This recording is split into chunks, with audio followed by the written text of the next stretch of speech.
Welcome to the Creative Play and Podcast Network. Join us as we share our favorite RPGs, one-shot games, tabletop games, reviews, and convention panels. Sit back and enjoy the show.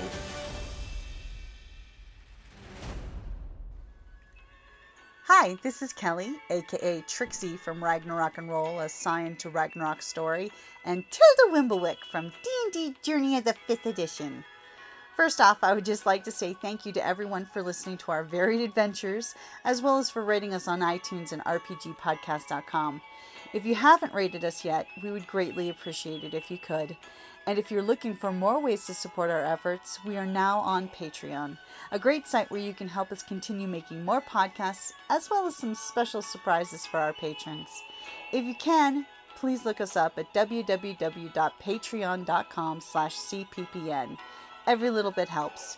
And again, thank you for listening. Hey guys, Jim here. And Kelly. We're on the Creative Play and Podcast Network, and we are back here with RPGaDAY 2024, where every year we talk about things we love in the RPG industry, and we blog, vlog, or social media post our way to infamy of the hashtag RPGaDAY 2024. Was that engaging? Was that memorable? Yes, I would think so. And Kelly, what is the prompt of the day? Memorable moment of play. I definitely have two memorable ones from back in the day. Oh, well, there's quite a few, but, yeah, I've got one. Okay. So, we were playing, I was on my cleric, Sister Solus, a tiefling cleric of the god Pelor. And as a tiefling, I get thaumaturgy automatically and stuff. And whenever we do character creation stuff, we always roll a trinket. And I had gotten this trinket that was a glass ball with smoke inside. Mm-hmm. And I'm like, what am I going to do with this? But okay, I'll change it colors for, the kids entertaining and stuff. Well, we were in this one instance, and we were going up against these elemental evils, and we were in a tower that obviously was dedicated to air and that type of thing, and we're all surrounding the head honcho of this place in this tall ass tower, and everybody's just talking with the guy, and everybody believes him. All of a sudden, without warning, I jump up on the table, take it back, punch him in the throat, knock him to the ground, put a dagger to his throat, and basically demand the truth from him. And I have the trinket. So, start asking him questions, and every time, and then I pretend it's a truth telling device. Mm-hmm. So when he says something, I change the color to a different, to red or something. And it's like, oh, you're lying to me, and I press the dagger just a little bit closer. And I'm a chaotic good, but I wasn't really gonna, but I knew I was the only one that past my insight that I knew he was bad. The only one that saw through that snow job he'd given you guys, where you guys had dinner with them and we're going to go out hunting flying animals with them. And these guys are great. They're warriors of the light, and they're all, goody goody and stuff. And I'm like, no. And you should have seen everybody around the table. They were like, what the hell just happened? Our cleric just This is where it's very important for the GM to get messages to players, and only the player that makes the insight check. For shock And and awe. so it was just priceless because they were all like, "What the hell just happened?" and but of course my character's a nice guy. She's like, never should have taken the dagger away from his throat, but But then that but led to another epic moment. oh my god, oh yeah, where we had the he was a hobgoblin, right? I know he was a human. It was Oh, he was the Jazz's character that was the hobgoblin. Jazz's character. Yeah, no, Jazz is the one that told uh Jocelyn to jump. So this guy, Misty Steps, goes out of this tower, and we're like so many stories high, and 800 feet in the air. he convinces the monk to jump out the window after him. Yep, one of our fellow players, Jazz, totally looked at her and said, "Jump!" And while this knight is out there using floats, going, "Ha ha! I've escaped you," the monk went Oh, flying out the window to grapple him. yeah, and she missed. Yep, she missed. But needless to say, it worked out well. She was able to use her what was it, the ladle of doom, The ladle of doom and some rope. to make a grappling hook, and then I rolled a natural 20 to catch her or something, catch the rope or something. I just remember that, but And she managed to it was grapple another priceless. spire and use it to slow her descent so she didn't just go splat. Yeah. But it was priceless. It was a priceless moment to see all of their faces around the table going, what is our good cleric doing? That all of a sudden the cleric lived up to her tiefling background and very, very dark. Yeah. Well, not dark. I knew that they were bad. I knew, You knew that they but were plotting something against your friends when they went to sleep. exactly. I knew this guy was not on the up and up, that he was evil, evil, evil, evil, evil. And so I act, and then, but by using the fake truth telling, he actually did wind up. Okay, fine, I'll tell the truth. You convinced the NPC that you had a truth-telling device. I did. True. I mean, I had a 50-50 chance, but I knew he was bad, So it was like every time he tried to pretend that, no, I don't know what you're talking about. Nope, see, it just and convinced him. Then he gave himself away to the rest of the party, and they're like, "Oh shit!" Yep, he basically Yeah. proved himself to be nefarious. So that was a memorable moment for myself. The my legit answer is going to be one that harkens back to the old 3.5 D&D days, Uh which is going huh. to totally go back to the Company of Valor era. Oh, Yeah, okay. where Kelly was playing this character that was a ranger but then went rogue, right? You multi-classed. Yeah, I wound up multi-classing And with I them. ended up importing an old PC of mine that I used to use way back in the day in D&D Memdawin, my half-elf bard rogue, who was more rogue Pain in than my bard. ass. And the most memorable moment was when this NPC was helping the group find these smugglers that they were looking for in the port city of Waters Deep, which is not Waterdeep, it's Waters Deep. In our setting, we borrowed freely from a lot of 3.0 and 3.5 stuff. But the city's name was actually because its old elven name was Deep Waters, and that's what the humans called it. So here he is taking them down this old spirally staircase and totally ribbing Kelly's character because that's the relationship Helen. they had. Helen. Yep. Kelwyn and Mandawan had this total ribbing each other thing where he introduced Kelwyn to the rogues of the town and the poisoners on, hey, if you can't beat someone in a fair fight, buy poison.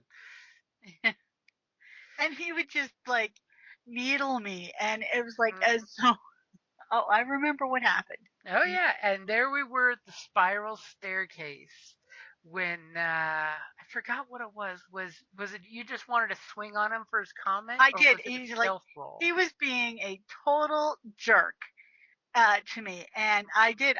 I wanted to hit him, and you had to say, "Oh, I bet she rolls a 1." Yes, the GM jinxed her die roll before she even picked it up. And here they are on a stealth mission going down this old spiral carved staircase that goes down to an old smuggler's cave. And she swings on him just in frustration. We had a lot of those happen in group. Yeah. And she rolled a natural 1 and went falling down the spiral staircase to the surprise of the smugglers and the pirates. Yeah. All of a sudden, this elf comes flopping down in her armor. No, I was a half elf. Yep, half elf. Carrie was the full elf. Uh-huh. My And cousin. there went the stealth mission and then became the instant roll for initiative fight. Oh, yeah. Oh, and that's not the first time that happened with this character. It was not, but it was the most memorable because it was just funny Yeah. to be. Because everyone at the table was laughing because you rolled the natural 1.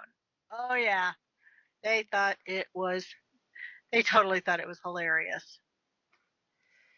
And then my honorable mention is totally going to be from Scion Ragnarok and Roll, our other podcast, when we were on the beach.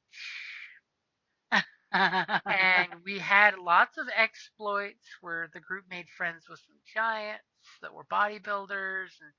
No. The giant, we basically, we wound up like getting into a fight because he thought we were trying to take over his beach. He had claimed this territory for himself, and we had shown up, and so he attacked, and we beat him to a pulp. We didn't kill him, but we did hurt his leg pretty bad. Although I healed it up as best I could. Or that we healed it up as best, because this was with my Scion of Loki. Mm-hmm. Yeah. Which is okay, because he always skips leg day. But that's not the memorable moment. I was just setting the scene.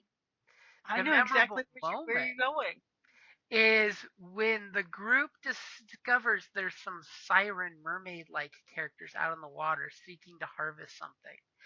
And as an NPC PC reaction through the season 1 of the RPG, Trevor's character.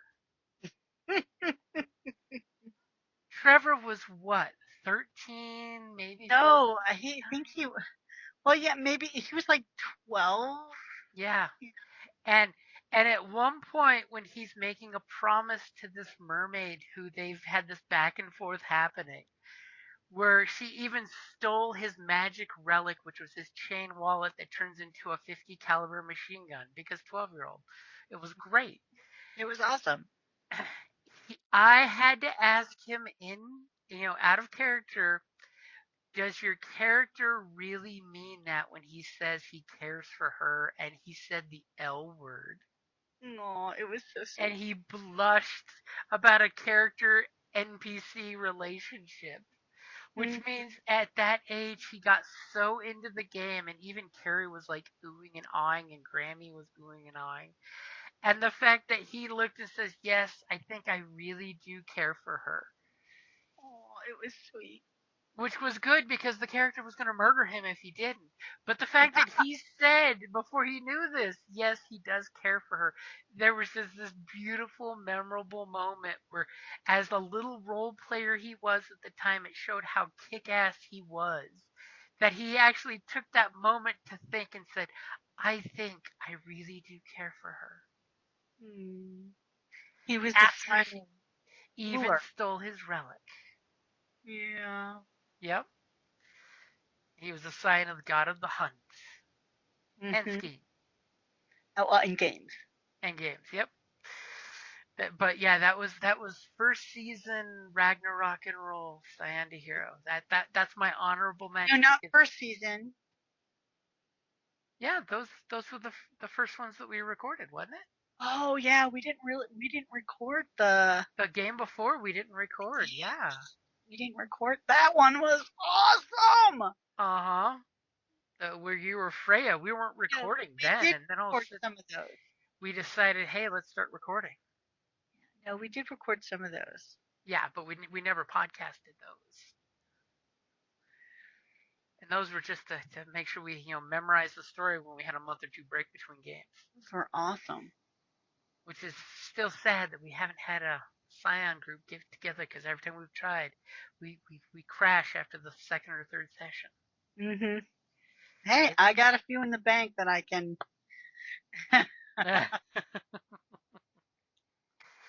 Alrighty, guys. I think we've covered some memorable moments. There's always more, because that's the beautiful part of playing RPGs. Is every RPG creates a memorable session where your gaming group can look at each other and say, "Remember when?" Yeah. And that is one of my favorite things about RPGs, is because it's like going out and having real vacations and adventures, because you can harken back to the, no shit, there we were, and then the engine broke on the spaceship. Or there we were, and then the sword broke. Or my favorite, you rolled a natural one, or a despair. Don't worry, I'll tell you what that is when it happens. And the players wait to find out what travesties conspired against them without their knowledge. Dun, dun, dun.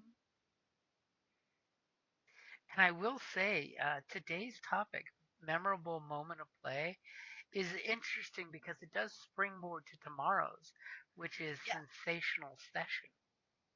Yeah, as a matter of fact, it has inspired my story for tomorrow. Oh, it has. It has. Awesome. I think I know which one I'm going to use, and it's going to be one from back in the day before Kelly. Ooh. Yeah.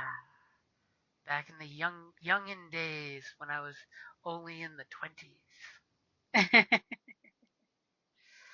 So thank you for listening, guys. Hope everybody's got a great weekend. Unfortunately, my gaming groups did not happen today. I'm still brokenhearted because I know with Tucson Comic-Con coming up, I'm not going to have a session for a couple weekends, except for we are having Tuesdays Spies, Lies, and Blaster Bolts. I think that's it for my gaming for the next week, because we got the other events coming up on Saturday. Well, we'll see. Hopefully you'll see us on Twitch when we're playing live, or YouTube if you want to watch the reruns after that are not live. But that's going to definitely be a great place to wrap it up there. Though, I think I'll totally throw it out there. This month, I think we're going to be doing an Aliens one-shot online, if folks can vote for the date and time on Patreon. Still waiting to see what gets picked for that, because I figured with Alien Romulus coming out, why not do an Alien one-shot? Yeah, there is that. Yep. So, Kelly, you should totally vote if you want to get in on that game. If not, it's going to be work night. We'll see. Okay, we'll see. Alrighty, guys. Thank you for listening, and have a great weekend. Bye. Thank you for listening to the Creative Play-In Podcast Network. If you enjoyed our show, please check out D&D Journey of the 5th Edition and Ragnarok Enroll a Scion Hero to Ragnarok Story. Also, check out our Patreon page for more content and behind-the-scenes things, as well as joining us for a one-shot game or two.